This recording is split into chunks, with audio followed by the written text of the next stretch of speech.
se retrouve pour la rubrique C'est mon histoire. Aujourd'hui, je reçois Emmanuelle Bourse. Emmanuelle qui est mon assistante au département éditorial. Salut Emma.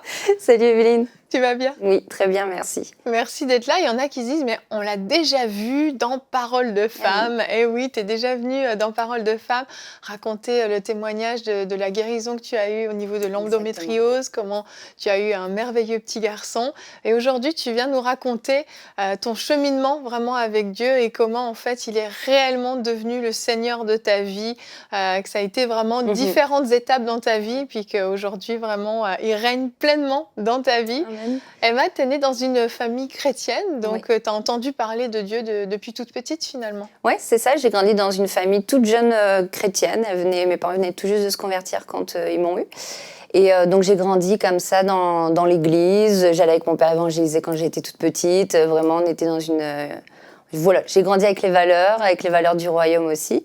Et c'est ça, j'ai grandi comme ça jusqu'à peut-être mes 16 ans dans l'église en tout cas. C'est ça, et à l'âge de 19 ans, tu vas vraiment décider de donner ta vie au Seigneur, tu vas te faire baptiser, tu vas être baptisé du Saint-Esprit, et ce feu que tu vas avoir finalement ne va pas durer très très longtemps, c'est ça? Ouais, c'est ça, parce qu'en fait avant mon baptême, j'ai vécu quand même quelques années assez...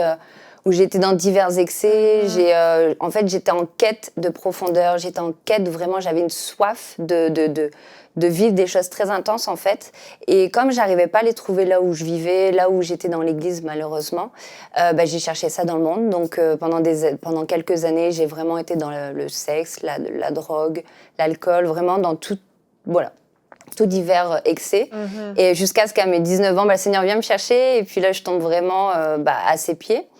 Et j'ai reçu le baptême du Saint-Esprit, voilà, j'ai reçu le parler en langue, donc j'ai vraiment vécu une expérience marquante à ce moment-là. Mais après le baptême, en fait, je me suis mariée, j'ai commencé à avoir un bon travail, on a acheté une maison, on avait vraiment une vie. T'as rangé ta vie quand même. Ouais, finalement, c'est ça. Le péché, c'était quand même à peu près fini dans ta vie. Ouais, c'est ça, j'ai mis le péché de côté. Vraiment, quand j'ai donné ma vie, quand j'ai donné ma vie à 19 ans, j'ai vraiment mis tout le péché derrière moi. Mais j'avais pas eu de révélation, en tout cas à ce moment-là, de l'amour de Dieu pour moi. J'avais pas de révélation de mon identité. Je pensais que c'était quand même un Dieu assez lointain finalement. Donc oui, il fallait que je donne ma vie. Je l'ai donnée, j'ai vécu quelque chose. Mais très vite, je suis rentrée dans la routine du travail, la routine de l'église aussi, parce que je servais aussi à l'église à ce moment-là. Et pendant des années, j'ai servi à l'église, mais sans avoir une relation intime en fait avec le Seigneur. Tu avais comme une bonne petite vie chrétienne, si on peut dire, où voilà, tu aimes Dieu, tu vas à l'église, tu vas au travail, tu t'occupes de ton mari, tu vis ta vie, mais en fait, au fond de toi, il manquait quelque chose. Ouais, puis on vivait beaucoup de combats en fait finalement dans le privé, et c'est ce que je me disais, c'est aujourd'hui, je m'en rends compte, mais pendant des années, on a vécu des combats, notre intelligence n'a été pas du tout renouvelée, en fait. Finalement, bien que j'allais à l'église, je suivais les cultes, je servais. J'avais pas mon intelligence qui était renouvelée, ni mon âme. En fait, j'étais comme toujours en quête de quelque chose, et j'allais quand même, sans m'en rendre compte, le chercher dans le monde, donc dans le travail. J'allais chercher quelque chose qui pouvait remplir, en fait, finalement, le vide, parce que j'avais pas cette relation, cette intimité en fait avec le Seigneur qui finalement, cette intimité venait remplir en fait tout le vide que je pouvais avoir à ce moment-là. Exactement. Et un jour, il y a un élément déclencheur qui aurait pu être quelque chose de catastrophique qui s'est heureusement bien terminé, mais ça a amené le déclic dans ta vie. Ouais, c'est ça. Et en fait, c'était en 2017, février 2017. Où finalement on a été en vacances dans les Alpes, et on était chez des amis pour un repas, et puis en fait on avait notre voiture et puis qui était garée, et en fait on a voulu partir, et en fait la voiture elle a commencé à dévaler. En fait on était je sais plus à combien de mètres d'altitude, mais en fait dans c'était les Alpes, quand même c'est haut, puis il y avait quand même le ravin, c'était quand même assez il y avait beaucoup de dénivelé. Et en fait, la voiture, elle a commencé à partir vers le ravin. Et nous, on avait notre chien qui était dans la voiture, et avec Romain, on a voulu le récupérer. Donc, on est rentrés tous les deux en même temps dans la voiture pour récupérer le chien. Et en fait, au même moment, la voiture a basculé pour tomber dans le ravin. Et surnaturellement, en fait, la voiture est restée immobile Donc les 2 roues en l'air et puis les 2 roues vers le ravin finalement. Et donc les 4 roues touchaient Ben, le sol. les 2 de l'arrière frôlaient, mais il n'y a rien qui retenait finalement physiquement, visuellement, rien ne retenait. Et alors en fait, il y avait un gros à-coup, comme si que, sur les anges, la main de Dieu est venue arrêter la voiture. Et bref, tout ça pour dire qu'en fait, ce soir-là, j'ai eu une grande peur parce que c'était quand même assez traumatisant. Oui. Et pendant toute la nuit, j'ai pleuré. J'ai pleuré parce que je me dis, mais Seigneur, je vis ma vie comme moi je le veux, comme moi je l'entends. Puis finalement, toi, tu es là quand même, tu me surveilles, tu me protèges, tu es toujours là près de moi, mais moi, je te regarde pas, mais toi, tu me regardes en fait. Toi, tu me surveilles, tu me protèges, mais moi, finalement, je te donne pas beaucoup d'attention. C'était des larmes de culpabilité un peu Culpabilité, puis comme, je sais pas, à ce moment-là, en fait, je savais que je vivais une vie qui n'était pas la mienne. Et que c'était le moment ou jamais finalement de vivre la vie vraiment que Dieu voulait me donner, mais que je me refusais de vivre finalement. Et c'était des larmes aussi de culpabilité, puis de repentance. Un peu. De repentance, puis c'est comme si cette nuit-là j'avais reçu l'amour de Dieu à ce moment-là. Je sais pas, c'est vraiment comme si que là, cette nuit-là, j'ai reçu vraiment l'amour de Dieu. Et là, j'ai dit, aujourd'hui, c'est fini. Ma vie va changer, mais je ne savais pas comment. Wow. Je ne savais pas du tout comment j'allais faire parce que finalement, être devant ma Bible, prier, c'était assez... j'étais bloquée quelque part, je priais, mais il n'y avait jamais... rien se passait finalement dans ces moments-là. Mais je suis rentrée vraiment dans une détermination. Et en fait, à partir de ce jour-là, j'avais qu'un petit... Bon, j'avais ma Bible, mais j'avais un petit feuillet de prière avec... c'était en fait une étude, chaque jour, il fallait faire 30 minutes. Puis, dans l'église où j'étais, on n'était pas très suivis, tout ça. Donc, finalement, j'ai pris cette initiative seule. Puis, j'ai dit, chaque jour, je vais prendre une demi-heure, je vais prier, puis je vais lire. Même s'il ne se passe rien, je vais le faire. Et à un moment donné, je crois qu'il y a quelque chose qui va se passer. Et puis, je l'ai fait comme ça pendant quelques mois. Puis après, j'ai découvert MCI TV. Et donc, en fait, ça s'est fait de manière assez... les choses se sont mises en place petit à petit. Progressif, oui. Voilà, c'est ça. C'était assez progressif. C'est que j'ai découvert MCI TV. Et puis quand j'ai découvert MCI TV, pour moi, c'était comme une porte qui s'est ouverte devant moi où j'avais accès à toute la connaissance. Je sais que j'avais la Bible, mais j'avais besoin d'être peut-être guidée, d'entendre des vérités, d'entendre des révélations vraiment inspirées du Saint-Esprit.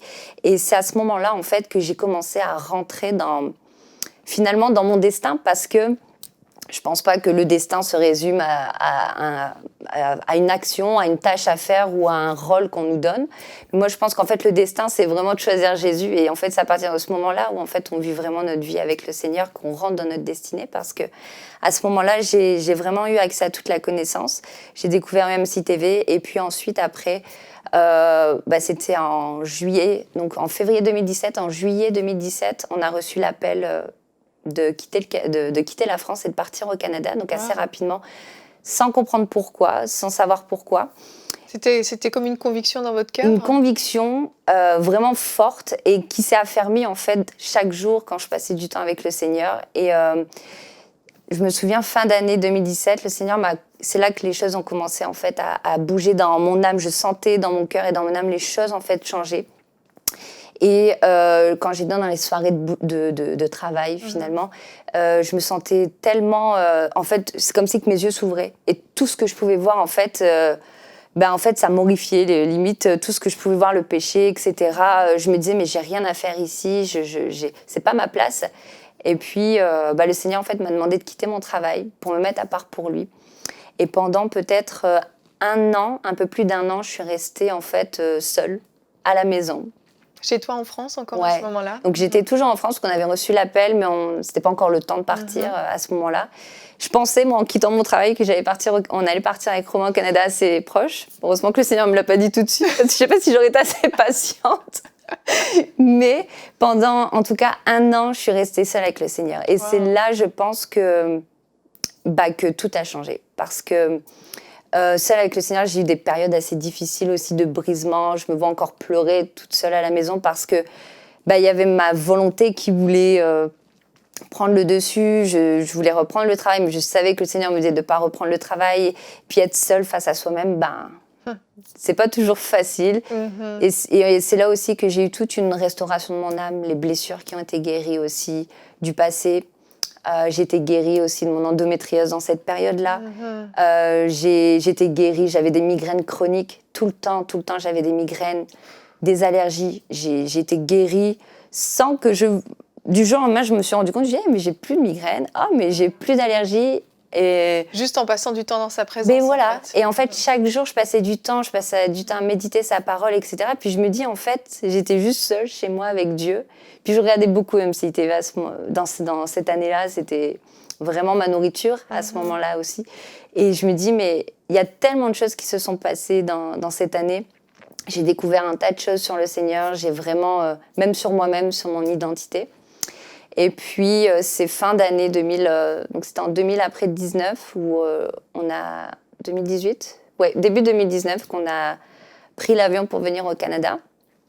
Tu étais enceinte à ce moment-là? J'étais enceinte aussi, parce que j'ai été guérie de l'endométriose, donc on a pu avoir un beau bébé. Et j'étais enceinte, et puis on est arrivé au Canada, donc début 2019. Et puis, aussi, pareil, tellement surnaturellement, le Seigneur nous a guidés à préparer notre chemin aussi. Et puis, on a fait les bonnes rencontres, on a eu des connexions divines aussi ici sur place. Et puis, voilà, aujourd'hui, je suis là, je travaille chez MCTV, je vois tellement de choses qui se dressent devant moi. Et je me dis tout ça, en fait, pour dire que lorsqu'on passe du temps, en fait, avec le Seigneur, lorsqu'on met la priorité, en fait, de notre relation avec le Seigneur, et lorsqu'on est prêt, en fait, à tout laisser, finalement, c'est là, en fait, qu'on rentre dans notre destinée. Ouais. C'est vraiment à ce moment-là. Tu ne savais pas ce que tu venais vivre au Canada, en fait. Tu n'avais rien planifié. Pas. Pour toi, tu venais ici, tu pensais que Dieu avait un plan pour toi ici. Ouais, voilà, c'est ça. Mais je pensais... Bien sûr, le MCITV a beaucoup semé dans ma vie, donc forcément, j'ai toujours porté MC dans mon cœur. Mais j'ai pas... c'est comme Abraham. Quitte ton pays, puis sans savoir où tu vas, sans savoir pourquoi. Ouais. Et puis, ça a été ça. Et vraiment, on a été... je me dis qu'en fait, ce jour-là, si j'aurais pas fait ce pas de donner ma vie au Seigneur, je ne serais pas où je serais aujourd'hui, dans quel état je serais en fait. Exactement, finalement. Exactement. Ce jour-là, en fait, c'est cette nuit-là où tu as pleuré toute la nuit. Ouais. Tu as décidé que Jésus allait vraiment régner dans ta vie, alors qu'avant, il n'avait pas toute la place. En fait, il n'avait pas la première place dans ta vie. Et c'est un super beau témoignage que tu nous partages, Emmanuel, qui est super inspirant en tout cas. Tu veux ajouter un dernier petit mot avant de terminer? Oui, je pense que... c'est ça, je pense que, comme je disais tout à l'heure, la destinée, elle ne se résume pas simplement à un titre ou à une fonction, mais je pense que la destinée, c'est simplement de vivre avec le Seigneur et vraiment de connaître le Seigneur. Et c'est ça notre destinée, et ce à quoi on est appelé finalement. Amen, amen. Super mot de la fin. Merci d'être venu raconter ton témoignage.